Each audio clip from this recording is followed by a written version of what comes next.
Start para. सभापति महोदय, मैंने जनसंघ के नेता द्वारा प्रस्तुत अविश्वास के प्रस्ताव को बहुत ध्यान से सुना। उनका भाषण सुनने के बाद मुझे ऐसा प्रतीत हुआ कि उन्होंने अविश्वास के प्रस्ताव की महत्ता की और उसकी आवश्यकता को ठीक प्रकार से नहीं समझा। उन्होंने स्वयं इस बात को स्वीकार किया कि इस केंद्रीय सरकार की नीतियों के घोषित होने से पहले उन्होंने इस अविश्वास के प्रस्ताव की सूचना आपके कार्यालय को भेज दी थी। अविश्वास का प्रस्ताव किसी भी सरकार के विरुद्ध इस बात को ध्यान में रखकर लाया जाता है कि उस सरकार की नीतियां असफल हो गई है। इस बात को ध्यान में रखते हुए कि चाहे कुछ राज्यों में विभिन्न विरोधी दलों को वहां का कार्य चलाने की जिम्मेदारी सौंपी गई है, हमारे देश की नेता ने देश का कार्य चलाने के लिए भारत का शासन कांग्रेस सरकार के ही हाथों में सौंपी है। पैरा।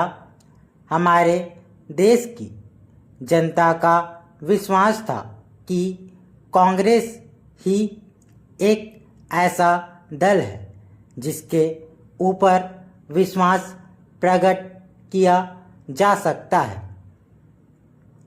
और इसलिए केंद्रीय सरकार को चलाने की जिम्मेदारी हमारे ऊपर आई है।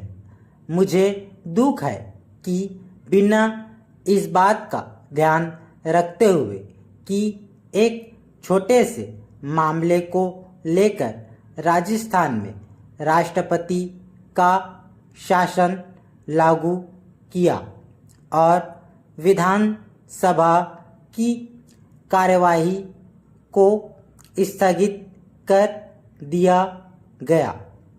अगर इसी प्रश्न के ऊपर इस सदन को विचार करना था तो अविश्वास के प्रस्ताव के अतिरिक्त भी हमारे नियमों के अंदर व्यवस्था है जिसके अनुसार हम इस सदन के अंदर इस प्रश्न पर विचार कर सकते थे, लेकिन जनसंघ के नेता ने इस बात को ध्यान में नहीं रखा।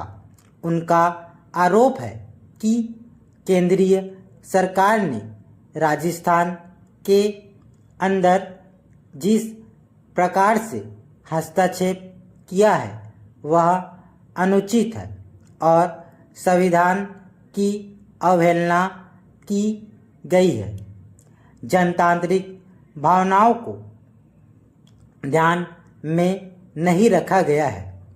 उनका यह भी कहना है कि वहाँ जो निर्दलीय सदस्य चुनकर आए थे उनको राज्यपाल के राजनीतिक अधिकारों से वंचित रखा है और कहा है कि कांग्रेस पार्टी जो वहाँ का सबसे बड़ा दल है केवल उसी को वहाँ पर सरकार बनाने का अधिकार है। इस तरफ आप यह मापदंड लगाते हैं कि राजस्थान में निर्दलीय सदस्यों की अवहेलना की गई और दूसरी तरफ आप उत्तर प्रदेश का उदाहरण प्रस्तुत करते हैं। स्टॉप।